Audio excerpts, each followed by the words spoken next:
Greetings and salutations, Dave Duford here. We're doing it live on another Ask Me Anything live stream on YouTube. It's a pleasure to be here this May 19th, 2025. If this is your first live stream, let me give you a little bit of insight on what to exactly expect. So the purpose of this is very simple. It's designed to specifically answer any and all of your questions as it relates to selling insurance or marketing for insurance sales successfully. So you're welcome to use the chat feature in YouTube to ask any questions that you have about, let's say, scripting, objection handling, sales, marketing, leads, carriers, anything. The DIG Agenecy, shameless plug. And I'll be happy to answer your question in excruciating detail, as most of you like to hear and not get the short answers. So that's what I'm good for.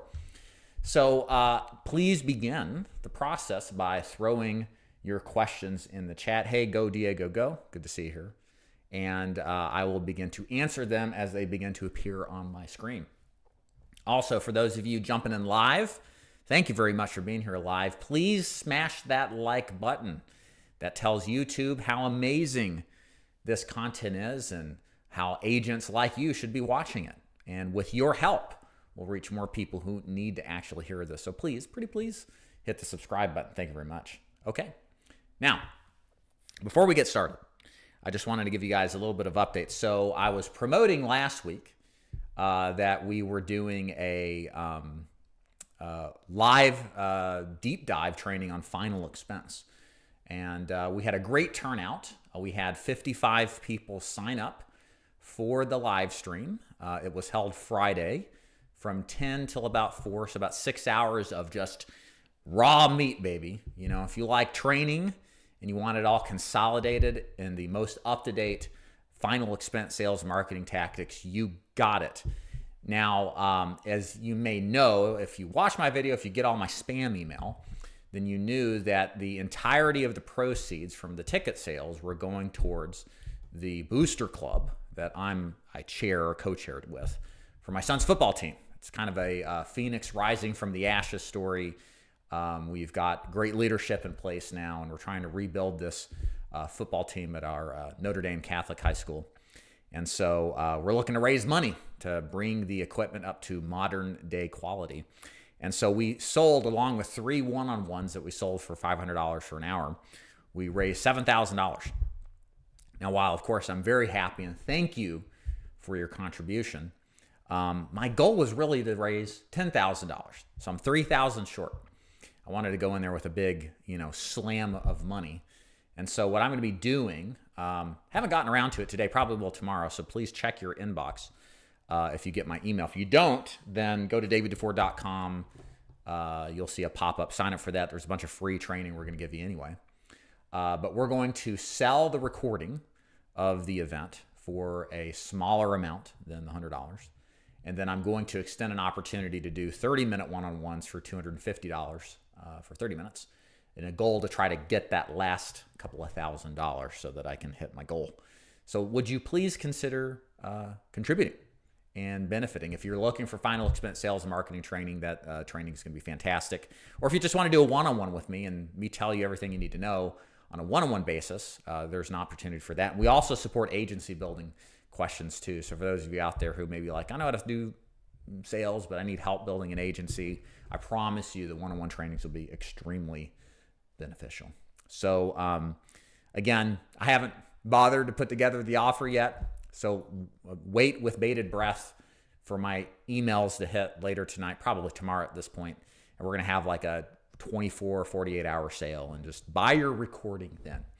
And again, special thanks to all of y'all who contributed and were a part of the live stream deep dive training, and those of you who will invest some amount of money as those who also did one-on-one. So thank you very much. I appreciate your support tremendously. And I assure you it's all going to a fantastic cause, helping a bunch of young men go through football. And if you've ever done football in high school, it's a great experience. More boys should be playing. I would help them out tremendously. So thank you very much. Appreciate it. Okay, let's hit up the chat. So I'm going to be here for the next, 45, 50 minutes, something like that, answering all of your questions. Let's go. Link for a one-on-one consult with you, Dave. So yes, I will share those a little bit later. If you're on my email list, you'll get them. Hey, Lacey, objection. Not sure I need life insurance, I assume, due to good health. An objection, unsure of need, wants to consult with financial advisor from scenarios for script roleplay. Tell me what the product is that you're selling, and then I'll kind of devise my approach. I can kind of tell you the first one is if that's life insurance. If you hear it on the front end, most objections on the front end of a presentation, you can just say, hey, no problem. Let me go ahead and explain to you how this works anyways. Like you just agree with them. Hey, I understand about your health. Let me go into explaining how this works anyways. So you disarm the person, just acknowledge and agree with them, and then continue back where you left off in your script. Because if an objection is made on the front end of a sales call, it's not really rooted in anything. The client doesn't understand fully what they're even objecting to. So how could they even object to anything? So what they're attempting to try to do is to forego a commitment of time towards a potential sales presentation, right? And all the things that come with it, being pressured, manipulated, whatever feelings they have, right? So it's not based off of rationality as much as it's based off of like a knee-jerk objection and resistance to salesmanship. So my approach there is to say, hey, no problem. It's just gonna take me a few minutes to go over this. So was this something you're looking for yourself or a loved one? That's how we would handle it in final expense. If they say something like the financial advisor, oh, okay, hey, Lacey, yeah. This is a little bit more difficult. At the end of the day, what I would do, Lacey, is cycle back to why they requested the information. At some point in our script, you're asking them, so what was your thoughts, concerns that caused you to request this? What would happen tomorrow if they died or you died and you didn't need it anymore? Or if they died or you died, how would they take care of this? You should be using those emotional triggers that they provided you. Because if you're getting to the end of the call, that's great. But they must have provided you some leverage. So you want them to buy because of that. And the other thing too, ultimately, talk to their financial advisor. It's kind of like the kids' excuse. Like we're not talking about them buying a house. And I may even say this, like, look, I understand that you need to talk to your financial advisor. It's totally fine, but let's go ahead and do this. You said you needed this because you're concerned about your loved one dying and not having enough money. You've expressed concern about how the stock market is doing. Maybe financially you're worried about money not being there. So look, we're just talking about $50, $75 a month. You can cancel at any time. We don't even know if we can approve you. Let's just get you approved and get it set up. And then you call me back after you talk to your advisor. And then if you don't want it, we'll just tear it up and cancel it. That's a way you can handle it. A lot of the times I just won't do it, but a lot of times it's just you have to understand the rebuttal or objection you're hearing isn't even true. It's just an excuse. It's just a way to try to get rid of you and not have to actually deal with the problem of making a commitment is ultimately what it comes down to. So there you go. Okay. And I can expand on that if you want me to. Hey, James, what's the best way timeline transition from full-time role into licensing and signing on with the team? Trying to be realistic. Oh, okay. So James, I'll give you my story briefly because I've come into this business twice. In between, I failed out. So I've actually started part-time. It's kind of where I'm going to suggest you to go first if you're concerned about financially, which is fine.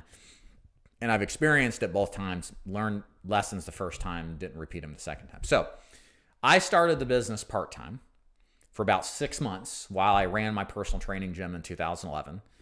Once I had the confidence and the competence, I then went full-time.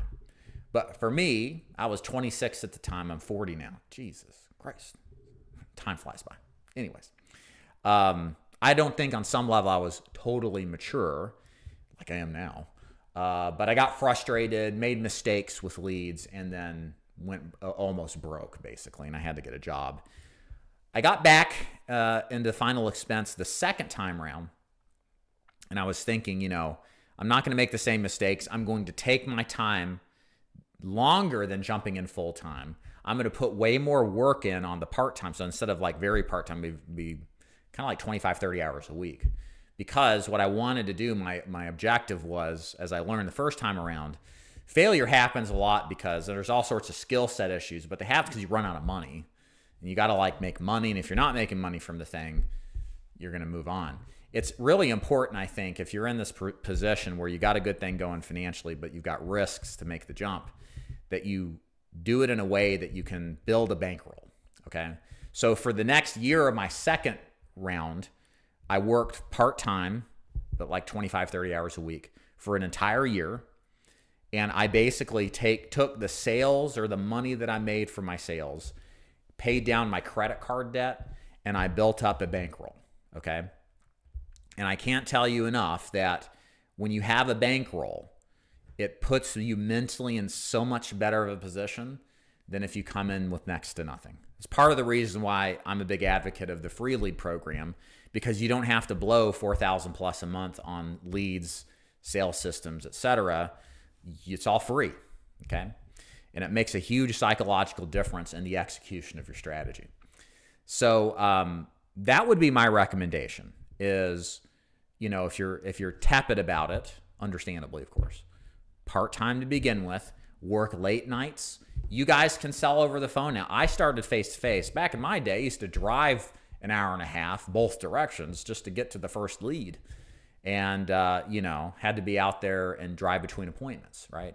Now you can do this stuff sitting from the comfort of your home, and you can sell across the nation. I'm in Tennessee, I could conceivably call at 10 o'clock at night to leads that are in California. Like I couldn't do that back in the day. I'd have to end around 8:30 or 9 because nobody would see me afterwards, right? So there's these ways that you can leverage your time. And final expense you can sell on the weekends, Sunday included, late nights as well, or early mornings if you're on the West Coast. And find the time to do 25 to 30 hours a week is what I would recommend. And all of that money, all of it, save it, put it away, don't spend it on anything. And make sure your family and spouse understands, and this is where you have to create this vision of what you want, that you're going to be in a position ultimately where you can make a lot of money, but then also have the freedom to do what you want, not be locked down by a job.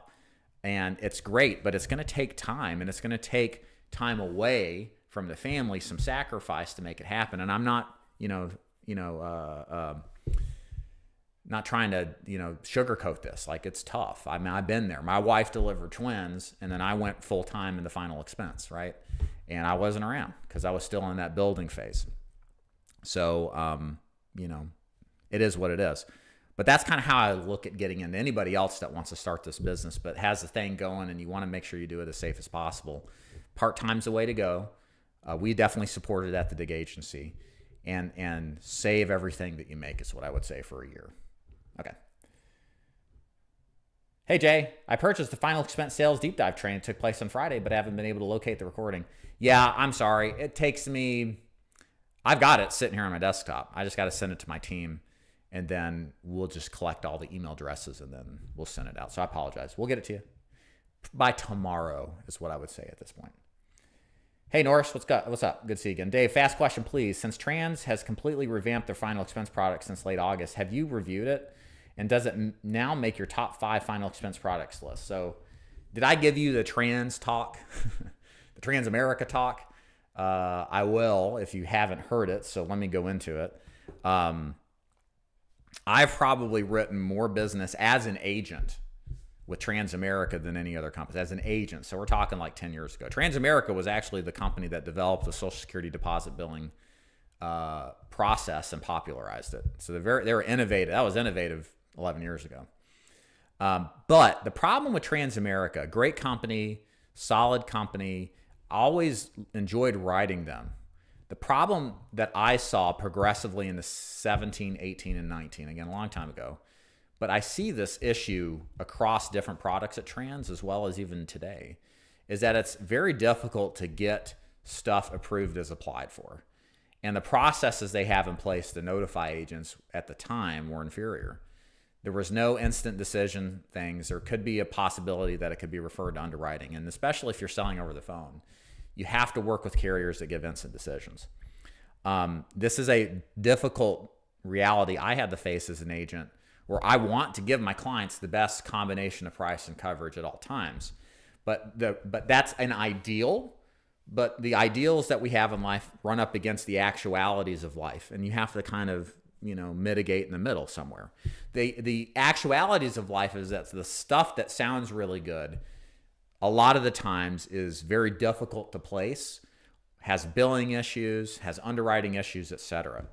And so what we've done at my agency, just for an example, is we moved away from carriers like Trans that make it difficult for my agents to sell insurance and make money, and move towards other carriers that may not be as good on paper from an underwriting standpoint, but are much better in actually issuing the business as applied for. It might mean we may write business that's a return of premium that could have been a standard price with another carrier, but over the course of doing this 50 times, we'll actually help more people this way than we will with this way, where we would lose them and they may not write any business. And then my company or my agents, if they're buying leads, but certainly for us that are buying leads, we're not getting a return on our investment, right? So I've learned to be a late adopter with carriers. Part of it is, I know Transamerica personally, and kind of am very familiar with how they do things. So I've been very loath to do anything with a carrier until they've proven they can hit the requirements that I need to see. Like Baltimore Life is a great carrier. Like I do not use. We're looking to pick up Baltimore Life. We're very close to doing it. I've had agents do nothing but praise the product the last year.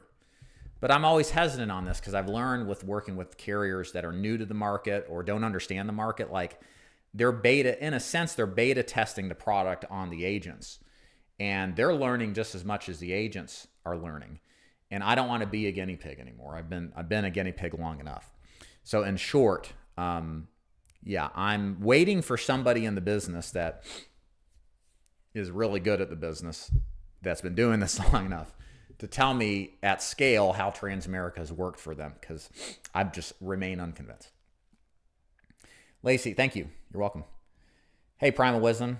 I believe I made a mistake joining another brokerage without doing my research. I was wondering if I should get a letter of term from the org before trying to join DIG. Okay, so if you guys, this is just for everybody, and I'll answer your question, Primal. My advice when you switch carriers or agencies is don't let them know till the door is closing. We're all taught as decent human beings to give our employers a 2-week notice, right? And it's the right thing to do in most circumstances. But the problem is that in this line of work, if you lead on that you're moving on, then they'll just terminate you from your contracts, and you may have a lot harder time moving over. You want to have your setup with your new agency arranged before you let them know that you're done. Now, where that gets tricky is if you have carriers with that company that you could have with the other company. And so you have to figure out, will they release or not? So a release is where the agency says, hey, we will release you to another agency as long as you don't owe us debt or something like that, right? So you can tell me which organization you're part of. I can tell you if they were released. If you want to just message me, if you get my emails, reply back. I read them all. I can tell you what to expect to kind of arrange this. But it is something that happens on a regular, recurring basis. An agent's with somebody else, it's been a mistake, they shouldn't have joined, and they need to move. And a lot of carriers will release, or agencies will release. Some won't, but we do have other carriers you can use in the meantime if you're stuck. So don't let that be a detriment. Hey, go Diego. I'm a new agent with DIG, almost done with training. What is the next step? Who should I reach out to? You should see Ed's or Rafine in the chat. Those are our sales trainers. Reach out to them and let them know where your status is on the training. If for some reason that doesn't work, just reply to my emails that you get from me that I just sent out to everybody, Diego, and then I'll help you out and point you in the right direction. Norris, Dave, when would you ever use the takeaway? I just don't think I can help at this time. Sales tactic in a sales presentation. Can you give me an example? So the takeaway is where it's like, it's kind of like you're just, you're taking away the sale from the prospect, and the mentality, the pseudo psychology associated with it is that you want what you can't have, right? I think the only way that we use it in a kind of consistent basis is I don't even know if I can qualify you for it. We're telling them that you want this thing, but I don't even know if I can qualify you for it. Okay. So that's probably the extent that we use the takeaway. I don't think other than that, we really used it in any other way. There's some people that probably do it to some extent. And I think a little bit of it is useful. But that would be where I would and when I would use it on a consistent basis with all of my prospects. Finance guy, if you put in a 40-hour work week, what is the average monthly income for the free lead agent? I don't know. I don't like answering questions like that, and it's not an attempt to dodge the question. It's just there is no average. I mean, the average income of all agents is pretty poor. The average agent doesn't do very well. And that's not just in insurance sales, it's in all sales. It's always, the better question would be, what do I need to do to be a top 20 or top 10% agent? And like what activities do I need to do? As opposed to like, what can I expect to make? So for me, to reframe that question that way, what I would tell you is put 40 to 50 hours a week on the dialer. Be extremely humble and coachable. It's likely that everything that you're going to see in the script that we teach, you're not naturally going to do. You're going to have to set aside what you would do under your own circumstances in order to execute it successfully, and understand that you can do something and not necessarily understand it to its depth, and you have to have a sense of leap of faith in doing the script, even if it's not something that you are in full understanding or even belief in. I do believe that, plus obviously learning the carriers and how to submit an application, and then just putting the time in and having a patient, coachable personality is the best route, and the fastest way to get there is by doing more time on phone calls. So what will you make exactly? I don't know. It totally depends person to person. Some people can do all that stuff and not necessarily succeed. Some people it just doesn't work. For a lot of people, it does. But what I'm most concerned with is like, what can you do to get, because I ideally want every single person to be a top 10, top 20% producer, because that's where the money's at. And so it's those activities and those character traits that we're trying to mold to give the best chance to everybody that we can to do it. Now, as far as like what an income would be that is ideal to me, I think if you're a top 10 or 20% agent, you should be making, again, I can't promise this, but I would want you to be high 5 figures at least, low 6 figures, if you're in that top 10 to top 20%, to me, that's where the good money is at, considering everything. Okay. Juan, I see that paying for the initiation has changed. I paid $1,000 towards it. How do I pay the rest, and how much exactly will it be since the number of licenses required has changed? Has the final expense sales script been updated? Juan, reach out to us. Shoot me an email. I don't know if how far back you started. I'm kind of confused with where you began the process, at what time, because things have changed. The joining fee is $1,500. We can split that up over time that makes it easier. So the best thing to do would be to get in contact with me or Marty at DeFordIG.com, and then we can kind of look at your case individually and then see what we can do to help you out. And the script has been updated. It's already on the training site, the most up-to-date one, the DIG University site that all agents get access to. We did the first reveal of it on the live deep dive training over Friday. So yeah, that's there. Okay. Of the 75% you got forwarded as a free lead agent, yes, if they are still active, Tony, they will receive the back end. So as long as you're active and you're selling and you're consistent, you're going to get paid the full first year commission. If you get started, you're advanced with most products, 75%, Seek is 50%, with the exception of direct express or card business that's paid as earned. But if you like drop off at a future point, then you don't get paid because you're terminated at that point on the back end that you weren't paid on. Does that make sense?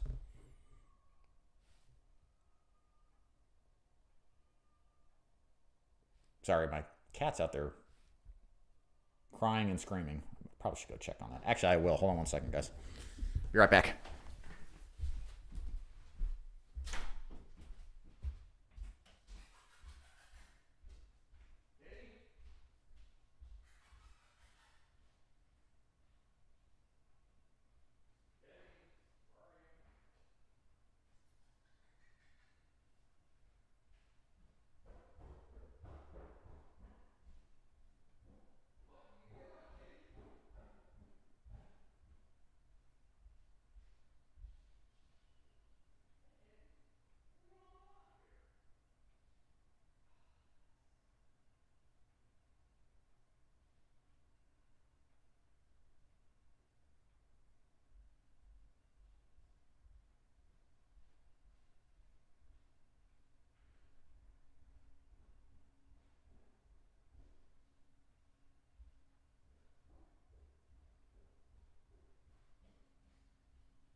All right.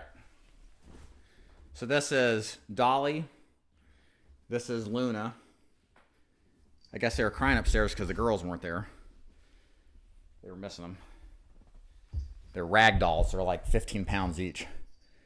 They're very good cats. Sorry about that, guys. I've become a cat man after all these years selling cat hair and ear. Final expense. And sitting in cat piss soaked sofas. I think the last thing I would want is a couple of cats, but they're good. I like them. They're good kids. Okay, let's keep going here. Sorry about that brief pause. Thank you, Jerome. Also, as a person with no sales experience, that does all you suggest and is 100% invested. What is a good to great first year income? That range I gave you, high 5 figures to low 6 figures, would be a great goal. Hey, finance guy, what are the monthly costs for a DIG broker agent? We're not really hiring brokers anymore. Now, the way that we currently have it is that you can become a broker after working in a free lead program. And then, so you develop your sales skills, build that bankroll we talked about, and then you can become a broker, buy your own leads, and then finance your own systems. To answer your question, it's probably going to be for the dialer and the CRM, probably is around $600 or $700. And then the leads themselves, I mean, most agents are going to spend on a broker basis $2,500 to $4,000 a month is what I would say. That's a good expectation. Sometimes more, sometimes less, usually not that much less. Thanks, Lacey. All right. But again, we don't recruit agents to a broker program out the gate. The reason we don't do that is because I did it for 10 years and I saw the same mistakes repeat over and over again. Agents would come on, they would come into the system, and then they would get fearful on actually doing the lead buy in the right way. And I don't blame them. It's very difficult to, and you don't know it till you do it, cough up $1,000 a week for leads, especially after a bad week or two of no sales. And it becomes very expensive very fast. And then ultimately, the agent starts buying inferior quality leads, and then ultimately gets out of the business. And the worst case scenario is like this agent that I know, got desperate buying leads. Guy was a broker for a while and went and bought these overseas generated leads and actually ended up calling a professional litigant that files TCPA lawsuits for a living. And, I think they're trying to sue him for some obscenely high figure. So that's unlikely to happen, but it's out there. These TCPA lawsuits are at their highest peak right now. I think they're up 100% from year over year last year. So these are things you got to be concerned with. And they all make the broker model less appealing. Whereas in the beginning, what 90 to 95% of people need is the fundamentals taught in a more structured environment without the emotional turmoil that comes from buying leads on a regular basis. And that's what I think the DIG Agency and other free lead organizations fill the niche in, is providing a platform in a much more less expensive way. Okay. All right. I'm new to the industry. Hey, Nick. Started with American Income Life. Do I need to be released? No, you don't need a release from AIL. They just sell their own stuff, and nobody but AIL sells AIL. So you could just skip town, terminate your contract with them, and then work for me or somebody else. Would be fine. What is the average lead cost for your broker program? Do you know what's going on with Family First Life? Not really. I mean, the last I checked, a lot of them sold out to Integrity. A lot of their sub-agencies did as well. This all was occurring over, the last 3 to 5 years approximately. So I'm sure some of them have checked out and have made their nice little retirement money and maybe aren't as active. I mean, there's a free lead organization over there that's doing, from what I've heard, like $1 million, $1.5 million a month. It's doing really good. So I know they're still active, but if you look at their social stuff, they seem to talk a lot more about IULs, annuities, kind of these not final expense products. So there seems to be a shift in which products they sell and kind of promote, generally speaking. But otherwise, I don't know if there's anything else going on over there. Dave, what is your best advice on mastering the very first 30 seconds of an outbound phone call without sounding like a salesperson to a client? This is a hurdle sometimes. Thanks. Yeah. The best way to do that is to not sound like a salesperson and then go through your script in a way that gets to the point quickly, talks about what they want to hear, and then asks a question pretty quickly to get some level of engagement. So, for example, one of the things you'll note with our agents is that they don't sound like the Orange Glow or ShamWow guy. They're very, I wouldn't say monotone, but they're just kind of doing their job. It's kind of how I would describe it. So they're calling back and they're saying, hey, Sally, this is David calling you back about that final expense quote you requested on Facebook. I have your zip code listed as 37415. Is that right? Like, it sounds very much like that, okay? And then they ask this early engagement question that they most likely will answer yes to. And the mentality around that is if you get them early on answering something that they're saying yes to, they're going to be more likely to continue answering yes to your other questions like, is this for yourself or a loved one? What were your thoughts, concerns? And keeping them on the phone. It gets them to engage and be on the phone better that way. So some things to look at. How long does it take to actually get to the end of your script before you're asking a question? We've shortened that down considerably than what we used to teach. We also don't do rapport building in our script early on. We don't care about their what the weather's like or what they're retired from. We care about getting them a final expense quote and helping them with their final needs, right? And people actually nowadays, they appreciate that because people think about the phone and selling over the phone as being a scam. That's kind of what their general perception is. And if somebody calls right up and gets the work, it's appreciated. And what you'll find is people's barriers or resistance lowers as they go through that call and you're getting to the job at hand. And then you start asking about health questions, and then you ask them a few rapport building questions at that point, once you've gotten through that initial barrier. So that's worked really well for us. Cut out the rapport building in the beginning. Everybody knows it's fake. They're not interested. You aren't either. Get the business. They'll appreciate it. And don't sound like a salesperson, kind of like you insinuated. And how do you know all this? Actually listen to a recording of your call. It's cringe to kind of like, I even cringed at me listening to myself, but whenever I did it, I learned a ton, and it's very simple to do. and it's a great learning resource you should absolutely utilize. Okay. And keep the questions coming, guys. If you have any questions, throw them in the chat. Please hit the like button if you haven't already. I would really appreciate that. Hey, James, is that mainly because you don't want to be exposed to Rollup? What are you asking that in relation to? There's way more broker Rollup than there is free lead Rollup. It's kind of interesting. So for those of you who don't know what this means, when you recruit an agent, you co-sign on their advanced debt. Okay, so you say to the company, if this agent doesn't pay back their chargebacks, because sometimes people buy, you get paid an advance commission, that's another word for a loan. If the collateral, the policy that you sold that person lapses, well, you owe that money back to the company. That's standard with every insurance operation out there. If you don't collect the full year's premium up front, which most of us never will, at least in our niche. And what I have found is that the brokers are way worse on the roll-up debt than the free lead agents. Part of it is because there's unfortunately, for a very small minority, there is a penchant for fraud and ripping people off like me who offer advances to try to help people. But the consequences of the fraud are so tremendous financially that it really, really tears into the profitability of running a brokerage.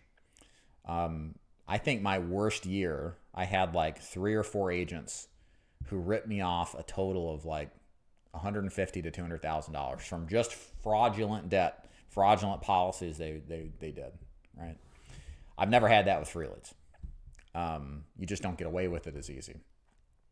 And so you're responsible, you got to pay for that. So I always talk about that when I do agency building training, and I think I end up talking out people from doing it. I don't mean necessarily do it, but a lot of people don't even hear this stuff when they're being pitched on recruiting. Like, you got to co-sign a bunch of debt on people you don't know and they're strangers. Are you really sure about that? So that's one of the downsides of brokering, because the frauds tend to be attracted to the higher commission levels and the autonomy that brokerage kind of naturally provides. And unfortunately, there's plenty of agencies that will recruit just on commission and don't take a close enough look at the business they write. And it's not just an isolated issue. Like, it is a problem across the board for all agencies. I mean, the worst debt roll-up I ever heard was $1 million to one company and then $500,000 to another from one agent. Now, he's in the federal slammer for 10 to 20 years. They froze some of his assets, so I think they're going to be recompensated on some level.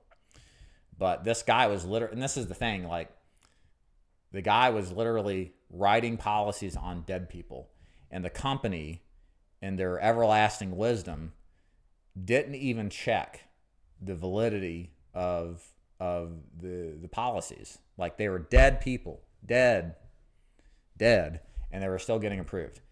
And I heard through the grapevine that one of the things you can check is how repetitious a bank account shows up. And they showed the guy submitted 20 life insurance policies on separate people with the same bank account. And they weren't even checking that. So in their vast level of ignorance and lack of care to the quality of the business at these insurance companies, this guy was now responsible for $1 million in debt. Now think about that. Now, like, okay, I'll be responsible for debt, but if you can't do your jobs and you cause me this much of a pain, like, that's crazy. So that's a lawsuit, in other words, is what I was thinking. But anyways, that's final expense for you when you recruit. Just gonna be very careful with the people you bring on. Okay. Any questions here, guys? Kind of down to the end of the list here. I got 15 plus minutes left. I'm happy to ask or answer your questions. So if you have them, throw them into the chat. I'll give you guys a few more seconds to do so before I wrap it up over here. Okay. Questions.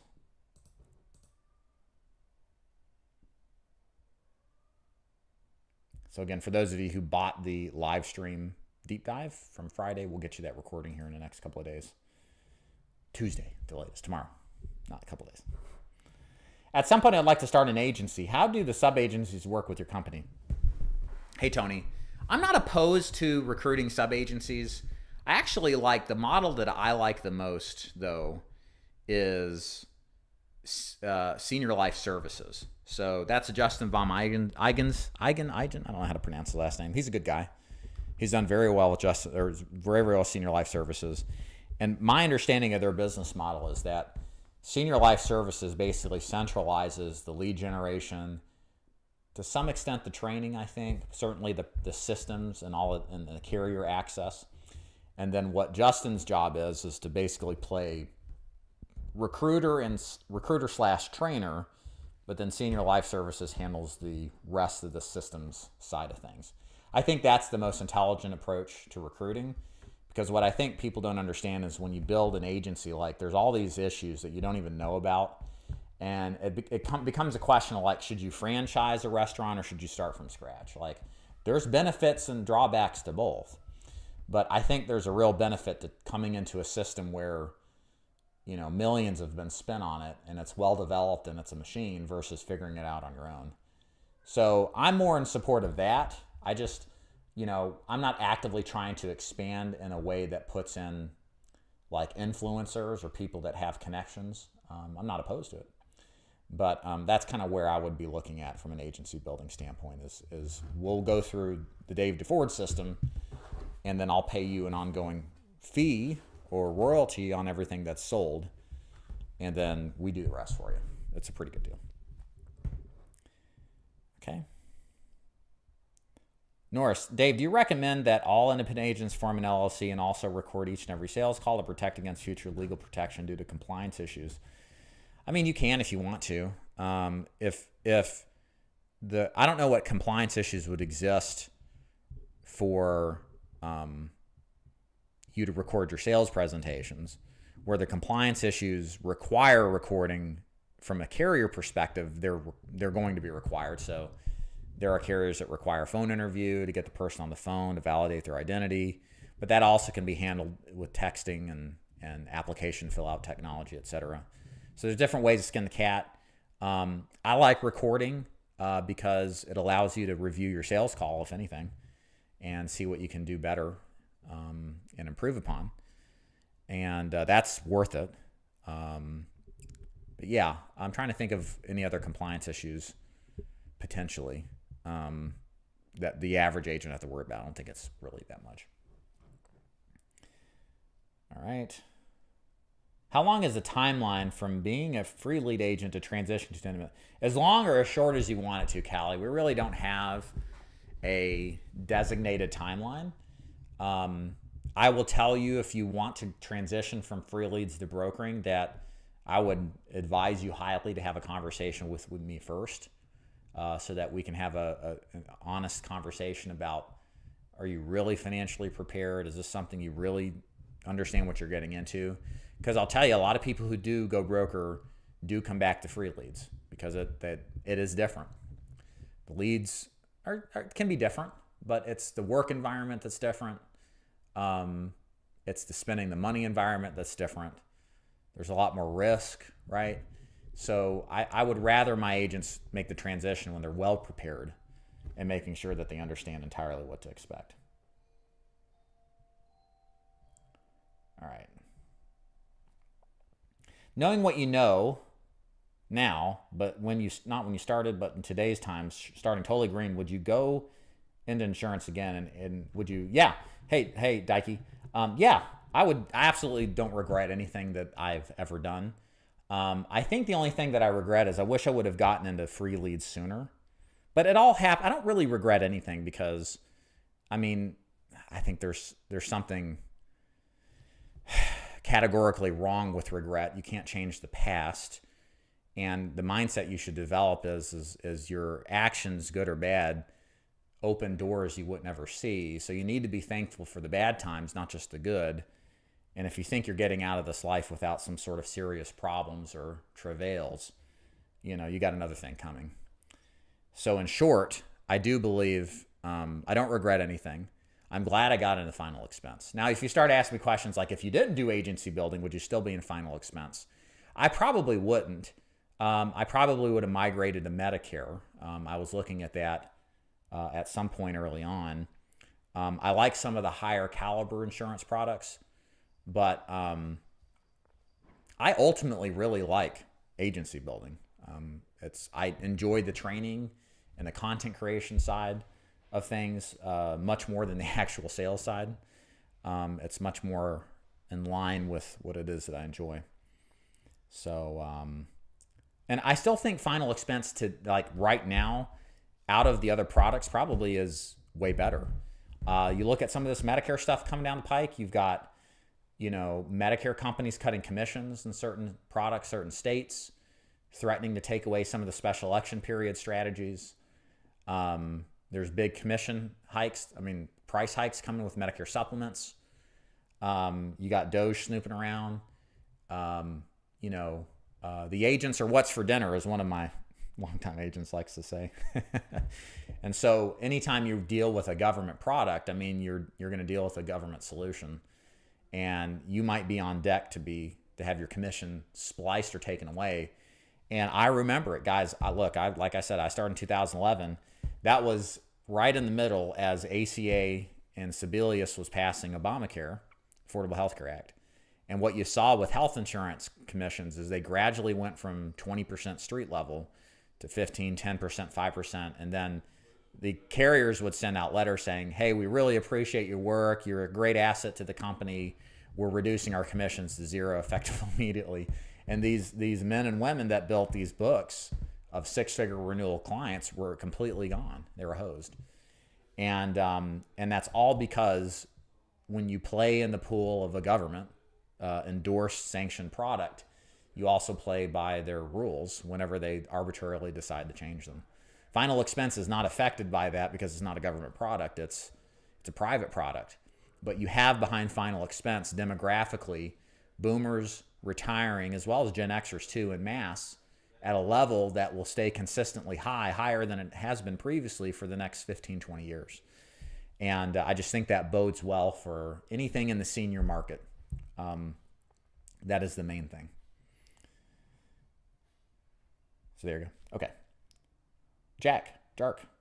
Hi, David. Do you know when the video from Friday is going to be available? Tuesday. I'll send it out then. Dave, thanks for all your help today. Always great information. You're welcome, Norris. Any last questions before we wrap this up? I'll let you guys give me a few. I'll give you a few more seconds, and then we'll call it a day.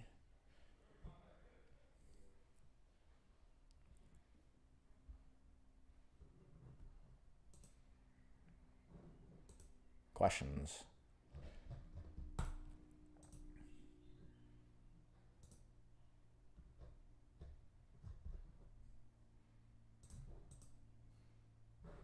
All right. Well, ladies and gentlemen, thank you for being here and doing it live with the DIG Agency. Appreciate you. If you are interested in learning more about joining the DIG Agency to sell final expense remotely from home using our free leads and free system and get amazing training, go to davidduford.com. That's my name. I'll put it in the chat just in case you're wondering. davidduford.com. Hit that up. That'll take you to the site. Let me hyperlink it. And then watch the overview video. It's 50 minutes long. I'm sorry, there's a lot to say, but I want to make sure that you understand everything in detail so that you know for sure what we do is a perfect fit for you. And from there, you can join a Q&A call, ask questions, you can apply, and go from there. So guys, thank you so much for being here. Finance guy, don't know anything about them. I know Dana Neeson talks a lot about them. Minimum states, six states, about $500 investment. And yeah, that's it. All right, ladies and gentlemen, thanks again. We'll be here. I won't be here next week. I'm going to be out of pocket, but I will be here the week after. So we shall see y'all then.